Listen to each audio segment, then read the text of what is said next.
अस्सलाम वालेकुम, मैं हूं इंजीनियर असद मुगल। आज की इस वीडियो में हम बात करते हैं कनाडा के स्टूडेंट वीज़ा के बारे में, यानी कि स्टडी परमिट के बारे में। दोस्तों, अगर आप कनाडा में पढ़ना चाहते हैं और उसके साथ साथ आप वहां पे काम करके अपनी स्टडी के अखराजात उठाना चाहते हैं और उसके बाद कनाडा में सेटल्ड होना चाहते हैं, तो इसका क्या प्रोसीजर होगा, कैसे आप कनाडा के स्टूडेंट वीज़ा के लिए अप्लाई कर सकते हैं, कितनी फ़ीस होगी, कौन कौन से डॉक्यूमेंट्स आपको चाहिए होंगे और आपको कौन से प्रोग्राम में एडमिशन लेना चाहिए और आपकी क्वालिफ़िकेशन क्या होनी चाहिए, इन सारी चीज़ों के बारे में आज की इस वीडियो में बात करते हैं। जी तो दोस्तों, सबसे पहले हम बात करते हैं कनाडा में स्टडी परमिट यानी कि स्टूडेंट वीज़ा हासिल करने के लिए वो कौन कौन सी ज़रूरी चीज़ें हैं जो आपने ज़हन नशीन रखनी है। तो सबसे पहले तो आपने ये देखना है कि जो आपकी क्वालिफ़िकेशन है, जो लास्ट डिग्री है, अगर मैट्रिक की डिग्री है, इंटरमीडिएट की है, ग्रेजुएशन की है, तो जो आपकी सबसे लास्ट वाली डिग्री है उसमें आपके 60% मार्क्स होने चाहिए, यानी कि पाकिस्तान के लिहाज से फर्स्ट डिवीज़न होनी चाहिए। तो फिर आपको कनाडा की किसी भी यूनिवर्सिटी में, किसी भी कॉलेज में आराम से एडमिशन मिल जाएगा। तो स्टूडेंट वीज़ा के लिए सबसे जो ज़रूरी चीज़ है वो आपका एडमिशन है किसी कॉलेज के अंदर। तो एडमिशन के लिए आपके पास 60% मार्क्स होने चाहिए। 50% मार्क्स से भी काम चल जाता है, मगर बहुत कम कॉलेजेस ऐसे हैं जो आपको 50% पे एडमिशन देते हैं। अगर आपके 60% मार्क्स हैं तो आप किसी अच्छी कॉलेज में, किसी अच्छी यूनिवर्सिटी में आराम से वहाँ पे एडमिशन ले सकते हैं। दूसरे नंबर पे आता है जी आपको आपके जो फाइनेंस है, यानी कि आपके जो एक्सपेंस हैं उसको बियर करने के लिए आपके पास इतने पैसे मौजूद हैं। आपकी बैंक स्टेटमेंट, आपकी बैंक स्टेटमेंट के अंदर कम अज़ कम 1 साल के अखराजात मौजूद होने चाहिए। अब ये अखराजात आपने कैसे कैलकुलेट करने हैं, यानी कि एक्सपेंस आपने कैसे उसका अंदाज़ा लगाना है। उसका अंदाज़ा आप इस तरह लगा सकते हैं कि जब आप किसी वहाँ पे एडमिशन लेंगे किसी कॉलेज में, यूनिवर्सिटी में, तो वहाँ पे आपने देखना है कि जो आपकी डिग्री है या डिप्लोमा है उसकी 1 साल की फ़ीस कितनी बनती है। 1 साल की फ़ीस आपके बैंक अकाउंट में मौजूद होनी चाहिए पहले से, जो कि आपने वीज़ा एप्लीकेशन जब आप सबमिट करेंगे उसके साथ आपने वो बैंक स्टेटमेंट लाजमी लगानी है। तो चूँकि कनाडा का स्टूडेंट वीज़ा हासिल करने के लिए सबसे ज़रूरी चीज़ एडमिशन है। एडमिशन आपका किसी कॉलेज में हो सकता है, किसी यूनिवर्सिटी में हो सकता है, आपकी फ़ील्ड के मुताबिक। मिसाल के तौर पे अगर आपने FSC प्री इंजीनियरिंग की है तो आप किसी इंजीनियरिंग कॉलेज में एडमिशन लेंगे। अब जो स्टडी प्रोग्राम्स हैं वो आम तौर पे 2 तरह के हैं, एक डिप्लोमा प्रोग्राम्स हैं और दूसरा डिग्री प्रोग्राम्स हैं। इन दोनों के अपने अपने फ़ायदे और नुकसानात हैं। अगर तो आप FSC के बाद किसी डिग्री प्रोग्राम में जाना चाहते हैं तो उसके लिए आपको IELTS ज़रूरी होता है। IELTS में कम से कम आपके 6.5 बैंड होने चाहिए और हर सेक्शन में मिनिमम आपके 6 बैंड होने चाहिए अगर आप किसी डिग्री प्रोग्राम में जाना चाहते हैं। और अगर आप डिप्लोमा प्रोग्राम में एडमिशन लेते हैं तो उसके लिए IELTS ज़रूरी नहीं होता। अब बहुत से लोगों को IELTS में मसला आता है, तो दोस्तों इसका एक दूसरा सलूशन भी निकाला गया है। दूसरा इसका सलूशन ये है कि अगर आप IELTS नहीं करना चाहते हैं तो आप 1 साल का वहाँ पे इंग्लिश लैंग्वेज का कोर्स करेंगे जिसको ESL कहते हैं। वो जिस कॉलेज में या यूनिवर्सिटी में आप दाखिला लेंगे उनकी ही तरफ से वो 1 साल का कोर्स आपको अलॉट किया जाता है आपकी लैंग्वेज एबिलिटी के मुताबिक। अगर आपकी लैंग्वेज एबिलिटी अच्छी है तो हो सकता है कि आप 2 महीने का कोर्स मुकम्मल करें या 3 महीने में आप वो कोर्स मुकम्मल कर जाएँ।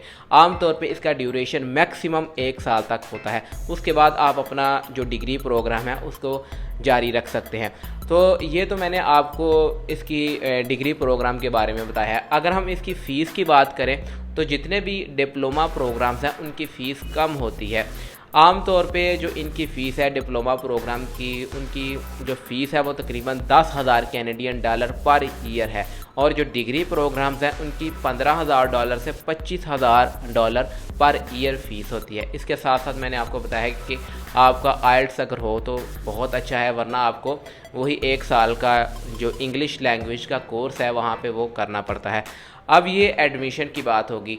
अब एडमिशन आपने कैसे लेना है, किस तरह एडमिशन में अप्लाई करना है, किस तरह किसी कॉलेज में या यूनिवर्सिटी में अप्लाई करना है और आपको कैसे पता चलेगा कि जिस कॉलेज में आप अप्लाई कर रहे हैं वो वाकई ही ऑथेंटिक है, क्या उसका जो एक्सेप्टेंस लेटर है वो आप वीज़ा एप्लीकेशन फॉर्म के साथ लगा सकते हैं और वो चल सकता है। इसके लिए आप स्क्रीन पे मेरे साथ चलें, वहाँ पे मैं आपको کینیڈا کے اندر کس طرح آپ نے کالجز کی لسٹ یا یونیورسٹی کی لسٹ کو چیک کرنا ہے، اور آپ نے اپلائی کرنے سے پہلے لازمی طور پہ اس لسٹ کو دیکھنا ہے جس کالج میں یا یونیورسٹی میں آپ یا آپ کا جو ایجنٹ ہے اپلائی کرنے لگا ہے، کیونکہ بہت سے ایسے وہاں پہ کالجز موجود ہیں جن کا جو ایکسیپٹنس لیٹر ہے آپ جب وہ ویزا اپلیکیشن فارم کے ساتھ لگاتے ہیں تو وہ ریجیکٹ ہو جاتا ہے، اس لیے آپ نے یہ لسٹ کو لازمی طور پہ چیک کرنا ہے۔ ڈسکرپشن میں لنک موجود ہے، جیسے ہی آپ اس لنک کو اوپن کریں گے تو آپ کے سامنے یہ ویب سائٹ کھول جائے گی۔ اس ویب سائٹ کے اوپر جیسے ہی آپ نیچے آئیں گے تو آپ کے سامنے یہ پوری کالجز کی اور یونیورسٹیز کی لسٹ کھل جائے گی جو کہ ویزا اپلیکیشن جن کا ایکسیپٹنس لیٹر ایکسیپٹ کیا جاتا ہے ویزا کے لیے، تو ان میں سے آپ نے ڈھونڈنا ہے کہ آپ کس کالج میں ایڈمیشن لینا چاہتے ہیں۔ اگر تو آپ نے وہ چوز کیا ہوا ہے کالج کے جس میں آپ جانا چاہتے ہیں تو اس کو آپ نے اس لسٹ کے اندر لازمی طور پہ تلاش کرنا ہے۔ اگر وہ کالج یہاں پہ موجود نہیں ہے تو آپ ہرگز وہاں پہ اپلائی نہ کریں۔ اکثر اس طرح ہوتا ہے کہ آپ سے وہ فیس جو ہے فرسٹ انسٹالمنٹ آپ سے لے لیتے ہیں، یا ایکسیپٹنس لیٹر کی وہ آپ سے فیس پہلے ہی لے لیتے ہیں، جب وہ آپ کو ایکسیپٹنس لیٹر وہ بھیجتے ہیں تو ان کا وہ قبول نہیں ہوتا، اس لیے آپ نے اس لسٹ کو دیکھ کے ہی کسی کالج یا یونیورسٹی میں اپلائی کرنا ہے۔ اپلائی کرنے کا طریقہ کار یہ ہے کہ آپ نے جس کالج یا یونیورسٹی میں اپلائی کرنا ہے اس کی ویب سائٹ پہ جائیں گے اور وہاں پہ آن لائن آپ نے کسی کورس میں ایڈمیشن لینا ہے۔ دوستو ایک چیز کا آپ نے خیال رکھنا ہے کہ مثال کے طور پہ جب آپ ویزا اپلیکیشن فارم سبمٹ کرنے لگیں تو جس پروگرام میں آپ نے ایڈمیشن لیا ہے اس سے 6 مہینے پہلے آپ نے ویزا اپلیکیشن فارم سبمٹ کرنا ہے۔ 6 مہینے کا اندر گیپ موجود ہونا چاہیے تاکہ اس دوران آپ کا جو جتنا بھی یہ ویزا اپلیکیشن فارم کی جو پروسیسنگ ہے وہ مکمل ہو سکے، اس چیز کا آپ نے لازمی خیال رکھنا ہے۔ کینیڈا میں اسٹڈی ویزا اپلائی کرنے کے لیے سب سے پہلے نمبر پہ تو آپ کے پاس لیٹر آف ایکسیپٹنس ہونا چاہیے کالج کا یا یونیورسٹی کا، جس کالج یا یونیورسٹی میں آپ نے ایڈمیشن لیا ہے۔ دوسرے نمبر پہ آپ کے پاس بینک سٹیٹمنٹ ہونی چاہیے جس کے اندر 1 سال کے ایکسپنس موجود ہونے چاہیے۔ آپ کو میں نے بتایا ہے کہ جو ڈپلومہ ہے اس کی جو فیس ہے 1 سال کی وہ 10,000 تقریباً 10,000 کینیڈین ڈالر ہے، اور ڈگری پروگرام جو ہیں ان کی 15 سے 25,000 1 سال کی فیس ہے۔ اگر آپ کسی اسکالرشپ پہ جاتے ہیں یا نیڈ بیس اسکالرشپ آپ کی لگتی ہے تو وہ ایک ڈیفرنٹ کیس ہے۔ عام طور پہ جو نیڈ بیس اسکالرشپ ہے وہ آپ وہاں پہ پہنچ کے اپلائی کرتے ہیں، اگر آپ کی یہاں سے اسکالرشپ لگتی ہے تو اس کے لیے پھر آپ کا یہ چیزیں میٹر نہیں کرتی۔ آپ کی ساری ڈگریز اٹیسٹڈ ہونی چاہیے، اور اس کے علاوہ جتنے بھی آپ ویزا اپلیکیشن فارم میں ڈاکومنٹ ساتھ اٹیچ کریں گے وہ انگلش میں ہونے چاہیے۔ اگر کوئی ڈاکومنٹ اردو میں ہے جیسے ہمارا شناختی کارڈ ہوتا ہے تو اس کو آپ نے انگلش میں ٹرانسلیٹ کروانا ہے، یا جو انگلش والا شناختی کارڈ بنتا ہے وہ آپ نے بنوا لینا ہے۔ یونیورسٹی یا کالج کی فرسٹ انسٹالمنٹ کی، یعنی کہ جو پہلے آپ فیس جمع وہاں پہ کروائیں گے، پہلی انسٹالمنٹ جمع کروائیں گے، اس فیس کی رسید آپ کے پاس موجود ہونی چاہیے۔ ویزا اپلیکیشن فیس جو ہے وہ تقریباً 235 کینیڈین ڈالر ہے، وہ آپ نے سبمٹ کروانی ہے۔ دوستو یہ سارے ڈاکومنٹس آپ نے ایک فائل بنا کے آن لائن اپلائی کر سکتے ہیں یا آف لائن اپلائی کر سکتے ہیں۔ آن لائن اپلائی کرنے کا لنک میں نیچے ڈسکرپشن میں ڈال دوں گا، آپ وہاں پہ جا کے آن لائن بھی یہ ویزا اپلیکیشن فارم فل کر سکتے ہیں۔ تو دوستو اگر ہم بات کریں کینیڈا میں سیٹلمنٹ کی، یعنی کہ اگر آپ کورس مکمل کرنے کے بعد کینیڈا میں سیٹل ہونا چاہتے ہیں، وہاں پہ کام کرنا چاہتے ہیں، جاب حاصل کرنا چاہتے ہیں، تو کس پروگرام میں آپ کو ایڈمیشن لینا چاہیے؟ تو چونکہ میں نے آپ کو پہلے بتایا ہے کہ کینیڈا میں 2 طرح کے پروگرام ہیں، ڈپلومہ پروگرام اور ڈگری پروگرام۔ تو میرا آپ کو مشورہ ہے کہ اگر آپ ڈپلومہ پروگرام میں جاتے ہیں، کیونکہ اس کے کافی زیادہ فائدے ہیں شروعات میں، ایک تو فیس کم ہوتی ہے، کسی طرح کی لینگویج کی ریکوائرمنٹ نہیں ہے، اور اس کے ساتھ ساتھ کوالیفیکیشن کی بھی اتنی ریکوائرمنٹ نہیں ہوتی۔ اگر آپ کے 50% بھی مارکس ہیں تو آپ ڈپلومہ پروگرام میں ایڈمیشن لے سکتے ہیں۔ اس کے مقابلے میں ڈگری پروگرام میں کافی ہائی ریکوائرمنٹ ہوتی ہیں، آپ کے مارکس بھی اچھے ہونے چاہیے، لینگویج کی بھی ریکوائرمنٹ ہوتی ہے۔ تو اگر آپ ڈپلومہ پروگرام میں جاتے ہیں جو کہ نسبتاً آسان ہے، تو آپ نے کوشش کرنی ہے کہ 8 مہینے سے کم والے پروگرام میں آپ نے ایڈمیشن نہیں لینا۔ کسی لمبے ڈپلومہ پروگرام میں آپ ایڈمیشن لیں، جتنے لمبے ڈپلومہ پروگرام میں آپ ایڈمیشن لیں گے اتنا ہی آپ کے لیے بہتر ہے۔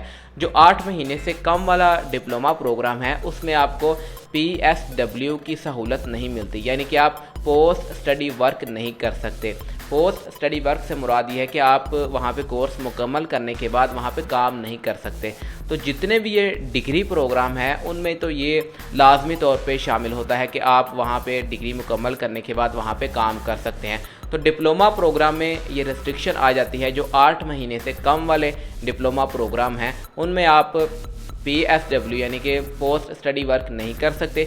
8 महीने से जो लंबे प्रोग्राम हैं, अगर तो आपका जो प्रोग्राम है 2 साल का है डिप्लोमा प्रोग्राम, तो आपको 3 साल का वहाँ पे एक परमिट मिल जाता है, वहाँ पे वर्क परमिट मिल जाता है।